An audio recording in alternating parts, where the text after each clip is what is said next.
Everyone, welcome back to my another video of life processes. इससे पहले की video में मैंने आप लोगों को न्यूट्रिशन बताया था, जिसमें मैंने आप लोगों को ऑटोट्रॉपिक के बारे में बताया था, plants in nutrition in plants के बारे में बताया था। ठीक है, तो आज की वीडियो की अगर बात करें तो आज की वीडियो में मैं आप लोगों को हेटेरोट्रॉपिक बताऊंगी और न्यूट्रिशन इन एनिमल्स बताऊंगी, ह्यूमन बीइंग बताऊंगी। ठीक है, तो चलिए आज की वीडियो को स्टार्ट करते हैं, देखते क्या है। तो हेटेरोट्रॉपिक की अगर बात करें तो हेटेरोट्रॉपिक क्या है? हेटेरोट्रॉपिक वो है जो ऑर्गेनिज्म जो होते हैं वो डायरेक्टली और इनडायरेक्टली अपने खाने के लिए दूसरे पे डिपेंड होते हैं, या फिर प्लांट्स पे या फिर अदर ऑर्गेनिज्म पे डिपेंड करते हैं। ठीक है, the mode of nutrition in which an organism depend upon plant और other organism for food. Example में नॉन ग्रीन प्लांट्स ले लीजिए, एनिमल्स ले लीजिए, ह्यूमन बींग्स ले लीजिए। हम लोग क्या होते हैं, बस अपने खाने के लिए प्लांट्स पे या फिर दूसरे एनिमल्स पे डायरेक्टली और इनडायरेक्टली डिपेंड करते हैं। ठीक है, तो अब हेटेरोट्रॉपिक का 3 पार्ट्स होता है। मैंने पहले भी आप लोगों को बताया था, हेटेरोट्रॉपिक का 3 पार्ट्स होता है।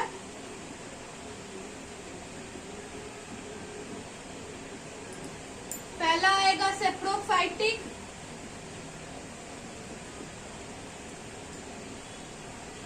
दूसरा आएगा पैरासाइटिक और तीसरा आएगा होलोजोइक। सेप्रोफाइटिक की अगर बात करें तो सेप्रोफाइटिक में क्या होता है, ऑर्गेनिज्म जो होते हैं वो सड़ा हुआ, गला हुआ या फिर मरा हुआ चीज को खाता है ना। सड़ा हुआ पत्ता खाएगा, गला हुआ खाएगा, या फिर पेड़ पौधा सड़ा हुआ खाता है, या फिर किसी भी मरे हुए जानवर को खाता है ना। वो किसमें आ जाता है? सेप्रोफाइटिक में आ जाता है।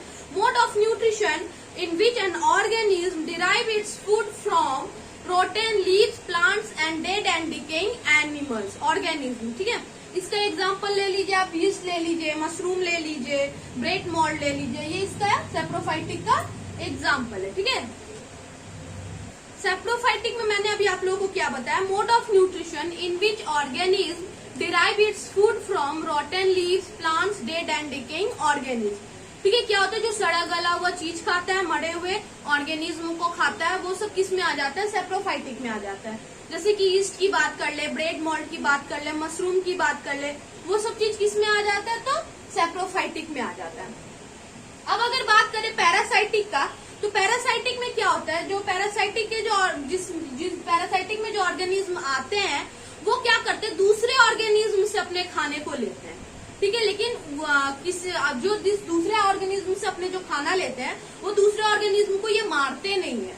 ठीक है, जैसे अगर बात करें लीच की, ठीक है, आप लोग देखे होंगे, हम लोग हमारे बॉडी में अगर चिपक जाता है तो वो क्या करता है, खून को चूसता है, सक करता है ब्लड को, है ना। लेकिन उससे क्या होता है, हम लोग मरते नहीं है, कि थोड़ा तकलीफ होता है, दर्द होता है, लेकिन मरते नहीं है। तो वो इसमें आ जाता है। ठीक है, टिक, जैसे डॉग में या कैट में टिक होता है।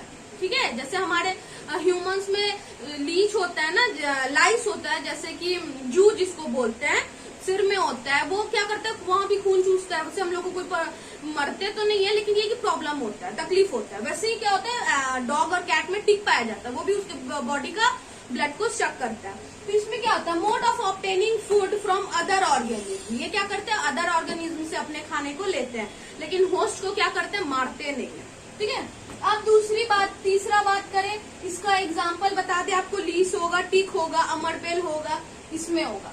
होलोजोइक की अगर बात करें तो होलोजोइक क्या होता है, कॉम्प्लेक्स फूड को लेता है और उसको फिर सिंपलर मॉलिक्यूल्स में तोड़ता है एंजाइम्स की मदद से, उसके बाद फिर वो अपना एब्जॉर्प्शन करता है, एसिमिलेशन करके खाना को डाइजेस्ट करता है। ठीक है, तो mode of nutrition in which an organism feeds upon complex organic matter bye egestion which is digested and absorb. क्या करते हैं, खाना को लेते हैं, उसको फिर डाइजेस्ट करता है, एब्जॉर्ब करता है। इसमें क्या क्या आएगा, एमीबा होगा, फ्रॉग होगा और ह्यूमन बीइंग होता है। मतलब हम लोग को जो डाइजेस्टिव, जो इस तीनों में अगर हम लोग को किया जाए क्लासीफाई, तो किसमें आएंगे, ह्यूमन बीइंग, होलोजोइक में आएंगे। ठीक है, होलोजोइक का 5 स्टेप्स होता है, 5 स्टेप्स ऑफ होलोजोइक न्यूट्रिशन। पहला होता है इंजेशन। इंजेशन में क्या करते हैं, जो खाना हम लोग खाते हैं वो इंजेशन में आता है। ठीक है, उसके बाद डाइजेशन, डाइजेशन में क्या करता है, कॉम्प्लेक्स फूड को वो सिंपलर मॉलिक्यूल्स में तोड़ता है एंजाइम्स की मदद से। उसके बाद एब्जॉर्प्शन, जो खाना डाइजेस्ट हो गया उसको वो एब्जॉर्ब कर लेता है। उसके बाद होता है एसिमिलेशन। एसिमिलेशन में क्या होता है, डाइजेस्टेड फूड को एनर्जी के लिए यूटिलाइज कर लेता है उसके बाद फिर जहाँ पे ग्रोथ ऑफ फॉर्मेशन के लिए होता है ग्रोथ, वहाँ पे न्यू बॉडी पार्ट्स, तो वहाँ पे फिर ये सारे चीज को भेजा जाता है। उसके बाद इजेशन जो आखिरी स्टेप है इजेशन, उसमें क्या करते हैं जो अनडाइजेस्टेड खाना है वो फिर रिमूव हो जाता है हमारे बॉडी से। ठीक है, तो 5 स्टेप्स अगर बात करें होलोजोइक का 5 स्टेप्स, तो उसमें क्या क्या आएगा बता देते एक बार। 5 स्टेप्स ऑफ होलोजोइक न्यूट्रिशन। पहला हो गया इंजेशन, मतलब कि खाना जो हम लोग खाते हैं बस खाना लेना, टेक फूड, उस इंजेशन में। उसके बाद डाइजेशन, मतलब कॉम्प्लेक्स फूड को सिंपलर मॉलिक्यूल में तोड़ता है एंजाइम्स की मदद से। उसके बाद आ जाता है आपका एब्जॉर्प्शन, डाइजेस्टेड फूड को एब्जॉर्ब कर लेता है। उसके बाद एसिमिलेशन, यूटिलाइज करता है डाइजेशन फूड को। और आखिरी बच गया इजेशन, मतलब जो अनडाइजेस्टेड फूड हो उसको बॉडी से रिमूव कर देता है। ठीक है, तो ये 5 स्टेप्स हो गया आपका होलोजोइक न्यूट्रिशन का। अब अगर बात करें कि और भी ऑर्गेनिज्म कैसे अपना खाना न्यूट्रिशन लेता है, तो हम लोग सबको ही जानते हैं कि सारा ही ऑर्गेनिज्म एक दूसरे से डिफरेंट होता है। ठीक है, और वो लोग का डाइजेस्टिव सिस्टम भी होता है, डाइजेस्टिव सिस्टम जो होता है वो भी एक दूसरे से डिफरेंट होता है। तो सबका खाना लेने का और खाना को डाइजेस्ट करने का प्रोसेस भी अलग अलग होता है। ठीक है, तो फूड इनटेक इन एमीबा, अगर एमीबा की बात करें तो एमीबा क्या करता है, खाना को लेता है और निगल जाता है, निगलता है। उसके बाद वो क्या करता है, फिर कॉम्प्लेक्स फूड जो लिया निगल गया, उसके बाद फिर वो छोटे छोटे पार्ट्स में उसको तोड़ेगा और फिर साइटोप्लाज्म की मदद से वो अपने बॉडी में लेता है। ठीक है, तो न्यूट्रिशन इन एमीबा आप लोग को हम बता दें एक बार। फूड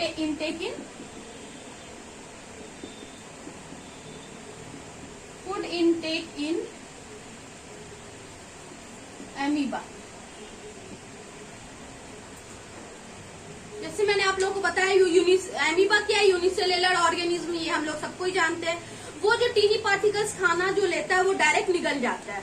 किसकी मदद से वो खाना लेता है, तो वो जो फिंगर लाइक प्रोजेक्शन होता है जिसको हम लोग स्यूडोपोडिया बोलते हैं या फिर फॉल्स फीड बोलते हैं, है ना। स्यूडोपोडिया क्या करता है, एक दूसरे को ज्वाइन कर लेता है, एक दूसरे को ज्वाइन कर लेता है। उसके बाद फिर अंदर खाना आता है, वो फूड वॉक्यूल के अंदर आ जाता है। उसके बाद फिर वहां से खाना को छोटे छोटे टुकड़ों में तोड़कर खाना ले लेता है, साइटोप्लाज्म बन जाता है, खाना डिफ्यूज होकर। ठीक है, आपको हम एक बार डायग्राम की मदद से समझा देते हैं। ये हो गया एमीबा और ये हो गया फूड। ठीक है, ये उसका न्यूक्लियस है, ये फूड हो गया।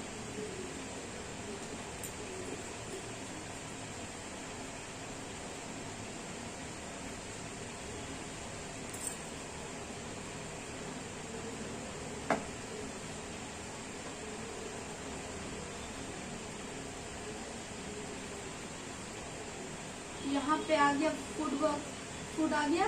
ये देखिए 2 स्यूडोपोडिया ज्वाइन हो गया। उसके बाद क्या करेगा, ये एमीबा आ गया और ये खाना आ गया अंदर और ये बन गया फूड वॉक्यूल। ठीक है, इसके अंदर खाना है।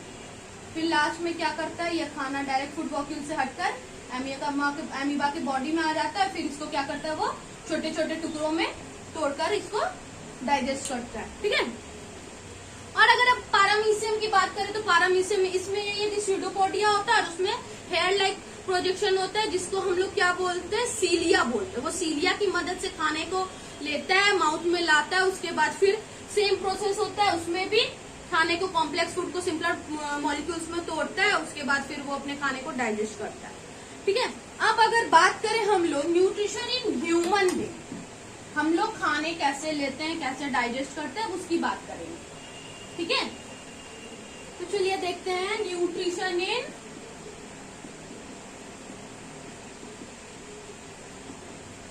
Human being.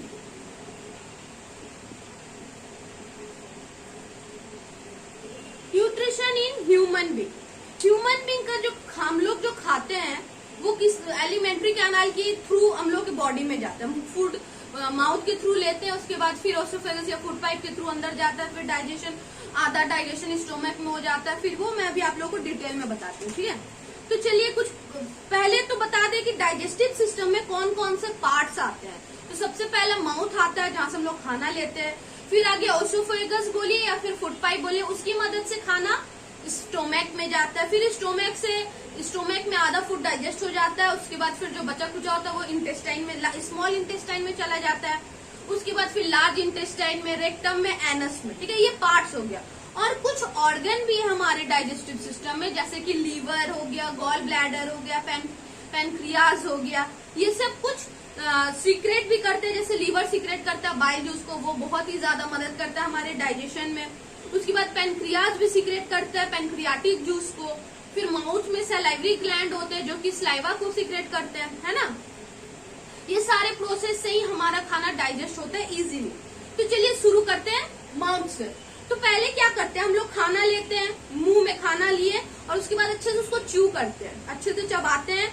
उसमें क्या होता है, खाना चबने के बाद उसमें कुछ डाइजेस्टिव जूस मिक्स हो जाता है, जिसको सलाइवा कहते हैं। मैंने अभी कहा सलाइवरी ग्लैंड होता है, 3 पेयर का सलाइवरी ग्लैंड होता है हमारे माउथ में, वो सलाइवा को सीक्रेट करता है। वो खाने में मिल गया, उसके बाद क्या करेगा, सलाइवा खाने को गीला कर देता है, ठीक है, और स्लीपरी बनाता है, जिसके कारण वो इजी से हम लोग निगल सकते हैं, निगल जाएंगे। फिर क्या करते हैं, ओसोफेगस की मदद से, टंग की मदद से, टंग क्या करता है, खाना को ढकेलता है फूड पाइप की तरफ, ठीक है। उसके बाद फिर वो फूड पाइप के थ्रू आ जाता है आपका खाना स्टोमक में। स्टोमक में आया तो फिर क्या हुआ, food slightly down into the lids of stomach. Stomach में आने के बाद, स्टोमक तो पहली बात, स्टोमक क्या होता है, जे शेप का होता है, जे शेप का मस्कुलर बैग होता है स्टोमक, है ना। उसमें खाना कुछ मिनट के लिए रहता है या कुछ घंटे के लिए रहता है। जैसा खाना हम लोग खाएंगे, मान लीजिए कुछ हल्का फुल्का खाते हैं तो वो कुछ मिनट में डाइजेस्ट हो जाता है, और कुछ हेवी खाना खाते हैं तो वो कुछ घंटे में डाइजेस्ट होता है। वो खाने पे डिपेंड करता है कि क्या होता है। तो चलिए देखते हैं, स्टोमक मसल्स जो होता है वो खाने को क्या करता है, स्नीच कर लेता है और उसमें कुछ डाइजेस्टिव जूस को मिक्स करता है, जो कि स्टोमक के वॉल में प्रेजेंट होते हैं, ठीक है। उसके बाद डाइजेस्टिव जूस उसको क्या करता है, प्रोटीन को डाइजेस्ट कर लेता है पेट में, और जो पार्सली इनडाइजेस्टेड फूड है उसको क्या कर देता है, स्मॉल इंटेस्टाइन में भेज देता है। उसके बाद स्मॉल इंटेस्टाइन में क्या करता है, थोड़ा थोड़ा करके, क्योंकि वो क्वाइल जैसा घुमा होता है, वो धीरे धीरे करके आता है स्मॉल इंटेस्टाइन। उसके बाद जो स्मॉल इंटेस्टाइन के ऊपर में जो मसल्स होता है उसमें और भी कुछ डाइजेस्टिव जूस उसमें मिक्स होते हैं। उसके बाद फिर स्मॉल इंटेस्टाइन में क्या होता है, जो डाइजेस्टिव फूड है वो सारा एब्जॉर्ब कर लेता है स्मॉल इंटेस्टाइन। उसके बाद फिर क्या करता है, सेल्स के थ्रू वो ब्लड में भेज देता है, ठीक है। उसके बाद अगर बात करें लार्ज इंटेस्टाइन का, लार्ज इंटेस्टाइन में क्या होता है, अनडाइजेस्टेड फूड जो होता है, जो वेस्ट फूड हो जाता है, वो चला जाता है अनडाइजेस्टेड फूड, लार्ज इंटेस्टाइन में आ जाता है, और उसमें जो अनडाइजेस्टेड फूड बच गया, जो वेस्ट बच गया, वो चला गया लार्ज इंटेस्टाइन में।